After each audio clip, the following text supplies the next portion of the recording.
There are certain issues that people on the left and the right in American politics will never discuss.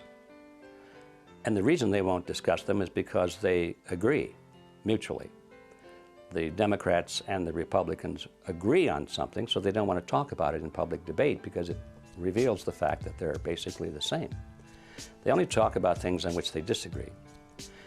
Turns out that the things on which they agree are the most important things. The things in which they disagree are relatively minor. We need to understand that we have been artificially divided for far too long. The global elites have divided us into Democrat and Republican, left and right, conservative and liberal. They have divided us with hot-button issues like abortion and gay rights and gun control and prayer in schools. And by doing so, they have given us, the electorate, the illusion that we have a choice, when in reality, both the Republican and Democratic parties are owned by the same global elites. And on issues that matter to those global elites, they act as one. By the time you go to the polls and you put your pencil mark on the paper or punch the lever, whatever you do, the decisions are already made. The candidates have already been selected. And the work goes on there, is who selects the candidates that the people vote for? Who frames the issues that the people vote for? Voting is nothing. It's all done before that stage. This left-right paradigm is a political ploy. It works very well for those who know what they're doing. We find that the Republican Party and the Democrat Party both are pretty much in the hands of a relatively small group of people with a membership of about 4,000. It's called the Council on Foreign Relations. These are the people that are really pulling the strings in both the Republican and the Democrat Party. We get a lot of advice from the council, so this will mean I won't have as far to go to be told what we should be doing and how we should think about the future. People like Hillary Clinton know, even at that elevated position, Hillary Clinton, you'd say, was one of the big movers and shakers. Compared to the Council on Foreign Relations, she's not. She's a small fish. And she knows that she's got to get the approval of the CFR. I had a friend, Nick Rockefeller, who was one of the Rockefeller family. The ultimate goal that these people have in mind is to create a one-world government. And this is given me straight from Rockefeller himself. This is what they want to accomplish. Not just any world government, but a world government based on the model of collectivism. In other words, big, powerful, centralized world government. If it were a world government based on the principles of freedom and freedom of choice, freedom of culture, low intervention, if no intervention in the lives of normal human beings, it might be a wonderful thing, but that's not the kind of world government the left and the right have in mind. They're talking about total world government with all major decisions being made at the top and people at the bottom being peasants, basically, in a high-tech feudalism. In a brief video introduced by the United Nations Secretary General Boutros Boutros-Ghali and containing some exceptional footage, the connection between the United Nations, New York City, and the Rockefeller Foundation is clearly drawn. The future of this country and the lives of our children and our children's children are interwoven with the success of the United Nations. In it lies the hope of the people of the world. My father considers it a privilege to have had a part in the development of its permanent home. I'm glad to hand you, Mr. Lee, my father's check. Thank you, Mr. Rockefeller. For every single department of government you have on a federal, local, county, state, provincial level, the United Nations had an equivalent department to deal with everything. It was already set up, in fact, to be global government.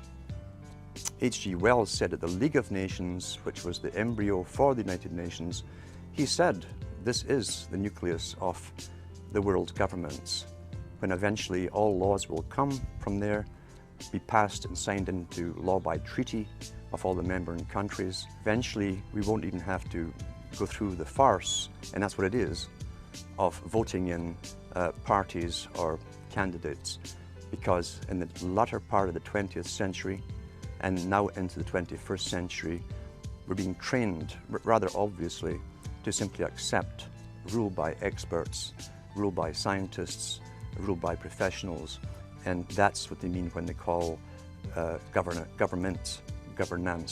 2009 is also the first year of global governance, with the establishment of the G20 in the middle of the financial crisis.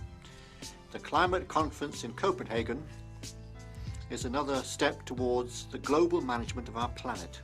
By order of the Pittsburgh Chief of Police, I hereby declare this to be an unlawful assembly. If people would just engage a few more brain cells, open the eyes and look, they will see the scale of fascism, no other word for it, that we are being subjected to today.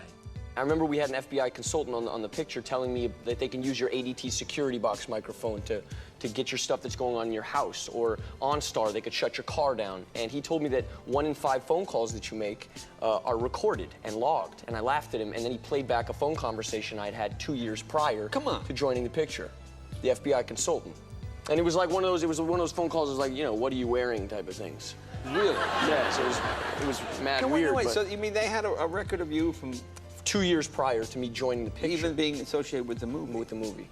Well, that seems creepy. It's extremely creepy. Tim, is there any way, now obviously it was a voicemail, they could try to get the phone companies to give that up at this point, but if it's not a voicemail, it's just a conversation. There's no way they actually can find out what happened, right? Unless she tells them. No, there is a way. We certainly have ways in national security investigations to find out exactly what was said in that conversation. It's not necessarily something that the FBI is going to want to present in court, but it may help lead the investigation and or lead the questioning of her. So somewhere it's being digitized, or they can actually get that. Because people were saying, look, that wouldn't be possible. Yes. It's pretty incredible what you're saying. No, welcome to America. All of that stuff is being captured as we speak, whether we know it or like it or not. Note to self, as Deb Farrick just said here, yeah. First up tonight in the news, yes, the re-education camps do apply to American citizens. I understand this is shocking, but the time for denial is over. Yesterday, of course, we covered the leaked U.S. Army document that outlines the plan for re-education camps in America.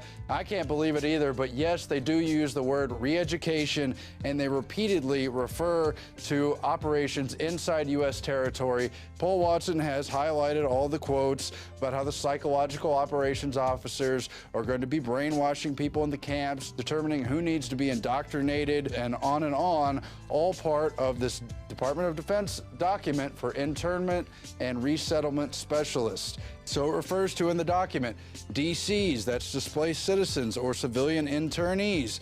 It talks about things like implementing policies, quote, within U.S. territory. What we have here is the camps we've been sold under the guise of the war on terror now being legitimized for use with American citizens as they pass the National Defense Authorization Act, authorizing the indefinite detention of even American citizens without any due process.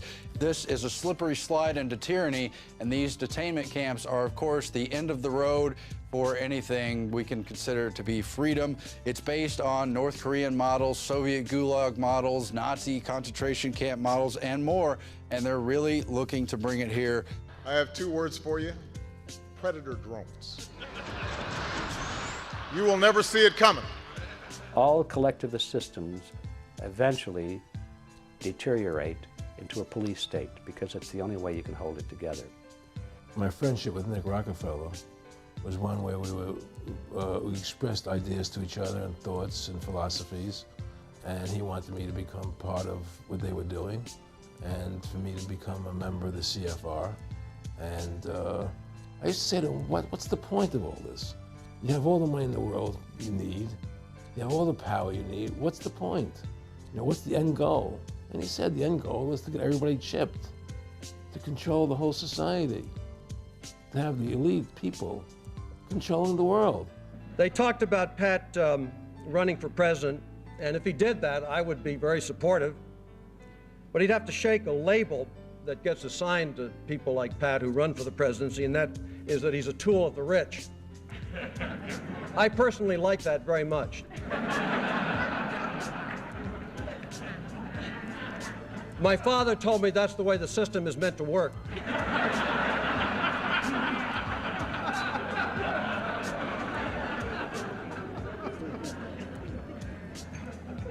You know, I think Pat's coming quickly.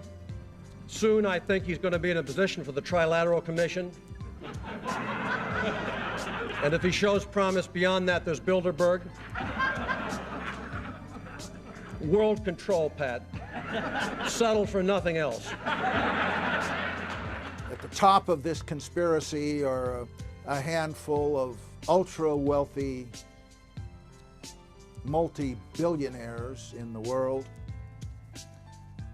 Some of them have been conspiring for more than a century. Their tools are the Council on Foreign Relations, the Bilderbergers, the Trilateral Commission, and they have tools in other countries as well. Now, they've taken over our government, both Republicans and Democrats. There's no difference anymore between the two parties. They control both parties. It doesn't matter to them which one wins, because who's ever running for president will be someone they anoint. And the fact of the matter happens to be that you can't win an election unless you have enough money to win. They make sure who gets the money. And they've even written about it. There's a fellow by the name of Carroll Quigley, and he wrote several books about this group of people and their origins and their roots coming from Europe and England in particular. And he comes to a very interesting point in one of his books where he says, okay, this is the way the real world is. He said, how is it that we collectivists, we elitists, how can we rule the world when at the same time we want to let the average person think that they're living in a, quote, democracy? And he answers the question brilliantly. He said, it's very simple.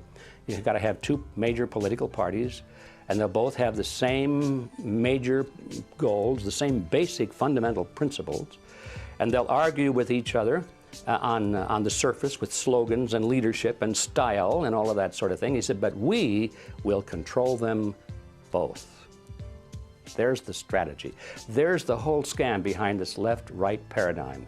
When you understand this history and this reality, you look at it and you say, well, yes, we've got a left wing and a right wing, but they're just opposite wings of the same ugly bird. And we have our cheerleaders, you know, the news commentators and the talk show hosts on the left and on the right, and they frame the debate. They won't let the American people debate the real issues. They won't let them even think about the real issues, which are we going to keep American sovereignty or not? Are we going to let the Federal Reserve System, which is a banking cartel, continue to run our government or not? They won't let us talk about those things. Ron Paul, what's your perspective on how the media has been ignoring him and demonizing him? It's fascinating. I must say, the more I listen to and the more I read what Ron Paul has to say, the more fascinated and the more respect I have for this guy, because this guy's got courage.